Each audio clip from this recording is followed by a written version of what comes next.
Alors, me voilà de retour pour mon interprétation de ce rêve. Alors, moi, je ne suis pas un spécialiste, hein. Je me fais juste confiance en me disant, bah voilà, si ça me parle ou si ça remonte, c'est que a priori c'est ça pour moi, mais ça ne veut pas dire que c'est ça pour vous ou pour toi. Peut-être que quand tu vas écouter la première vidéo, tu vas dire, ah, ça va te parler, mais pas du tout de la même manière que moi. En tout cas, le, le premier truc, c'est le lit blanc, le lit tout blanc face à la forêt. C'est un peu, il y a deux mondes en fait. Il y a le monde de-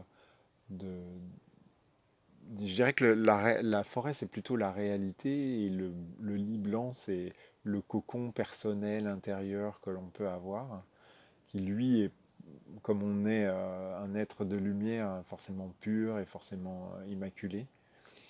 Et il y a une espèce de confrontation entre les deux, en tout cas, certaines de, peut-être une séparation qui n'est que, qui n'est pas vraiment une séparation, puisqu'il n'y a pas de mur, quoi que ce soit, hein. Mon lit, il est vraiment face à la forêt. Donc, mais c'est pas une forêt qui m'enveloppe, je ne suis pas au milieu de la forêt, c'est vraiment une forêt qui est en face. Mais c'est au bord du lit, hein, quand même, hein. Donc, il y a une frontière qui est très fine, ou en tout cas qui est là, mais qui est pas, peut-être pas vraiment perceptible, ou, je sais pas. Donc il y a ça qui est intéressant. Après, il y a le fait de boire. Je pense que bon, il y a un chaos, on vit un chaos aujourd'hui, hein, il n'y a pas d'autre mot. C'est pas forcément un chaos gouvernemental ou présidentiel, on va dire, hein. C'est plutôt ou pas présidentiel, je voulais plutôt dire constitutionnel, ou pour moi je parle pas, pour moi le chaos il est dans ce que les gens vivent aujourd'hui, il n'est pas dans la situation du coronavirus et du machin. C'est là aujourd'hui, chaque individu de cette planète se pose des questions par rapport à sa vie, à sa mort, à sa famille, à ses priorités et tout ça, et là il y a un vrai chaos intérieur et tout ça, et en tout cas c'est ce que moi je ressens. Après, qu'on nous inonde de coronavirus et de décisions, ça c'est autre chose. Mais aujourd'hui, il y a plein de peurs qui remontent, il y a plein d'inquiétudes, plein de doutes, il y a aussi plein de joie, plein de moments de beauté. Enfin, il n'y a qu'à regarder ce que vivent les gens sur les réseaux sociaux ou ce que les gens font pour, euh, pour, pour travestir, on va dire, cette situation. Et, euh, et là, il y a un message pour moi qui est assez fort, c'est prenez soin de vous à titre individuel, prenez soin de vous dans votre corps, et en même temps pensez vraiment à... Je pense que le message de boire, c'est pas neutre. Je pense que s'il y a bien un truc vrai, c'est qu'il faut bien boire toute sa journée. Je suis pas trop fan des 5 fruits et légumes et du manger bio, mais là, je pense que sur la partie boisson, je pense que notre corps, il est en train d'évacuer un certain nombre de choses, et que bah, plus on boit, en fait, plus on aide notre corps à évacuer. Donc, je ne vais pas faire beaucoup de théories, mais globalement, il y a quand même une grande, il y a plein de choses qui se cristallisent dans nos cellules, d'accord, d'un point de vue émotionnel, d'un point de vue karmique, d'un point de vue tout ce que vous voulez. Et par conséquent, il faut aider le corps à évacuer. Et je pense que boire beaucoup, mais vraiment beaucoup, en ce moment, c'est vraiment un truc à faire. En tout cas, c'est comme ça que moi, je le perçois. Et, euh, et donc, voilà, la parenthèse, voilà, premier message. Ensuite, le deuxième message, de ces ailes qui tombent comme ça en fracas, qui est des blanches et des noirs. Alors, il y a toujours cette dualité, hein, le bon, le mauvais, le bien, le mal, le blanc, le noir, le méchant virus, les gentils êtres humains. Je pense que tout ça, ça s'effondre. Tout ça, ça s'effondre, et ça s'effondre dans un grand fracas. Et je pense que le fracas, bah, il résonne dans chacun de nous. La situation aujourd'hui, enfin, il y a des gens qui, enfin, moi, je vis au Japon.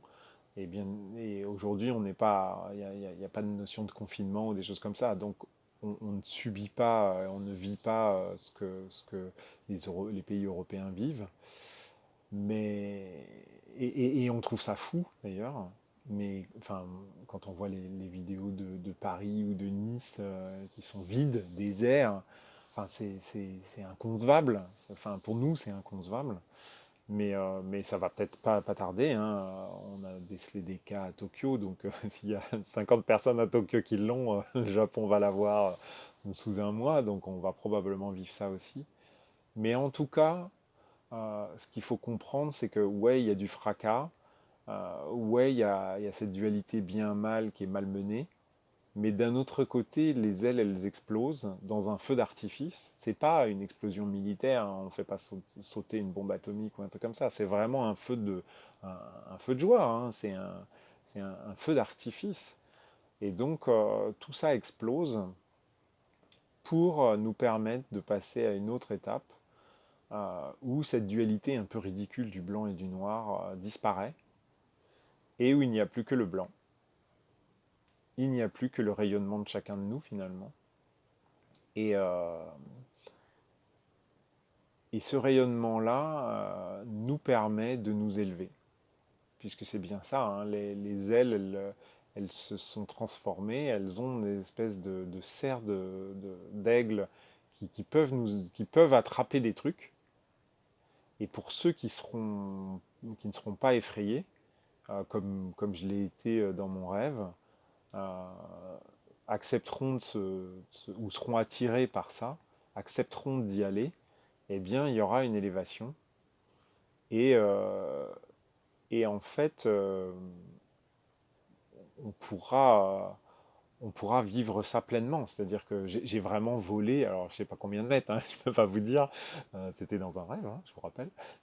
Mais, euh, mais en tout cas, il y a vraiment eu une élévation et une, une, une assimilation. C'est-à-dire que je n'ai pas senti les pinces ou quoi que ce soit, je sens qu'elles font partie de moi.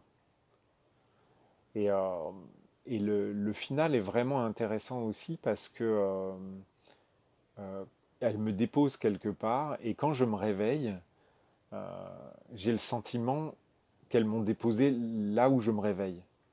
C'est-à-dire que j'ai vraiment le sentiment qu'il n'y aura pas... alors certains parlent du nouveau paradigme comme à un moment donné, les montagnes vont devenir verticales, le ciel va devenir orange, des trucs comme ça. Moi, j'ai jamais eu ce sentiment-là. J'ai parlé beaucoup de la transition avec certaines personnes qui se reconnaîtront si elles regardent cette vidéo. Mais pour moi, j'ai jamais perçu ça comme la transformation matérielle ou physique du monde tel qu'on le connaît. Et je pense que ce rêve-là est la confirmation de ça. Alors peut-être que c'est juste pour me rassurer, hein. Vous avez le droit de croire que nouveau paradigme, le ciel sera orange, hein. Ça peut être sympa aussi, hein. Mais là, moi, je vois ça comme tu es là où tu dois être. Donc ça, c'est déjà bien pour se rassurer sur, euh, sur ce qu'on vit en ce moment. Et en même temps, euh, le changement va être à l'intérieur.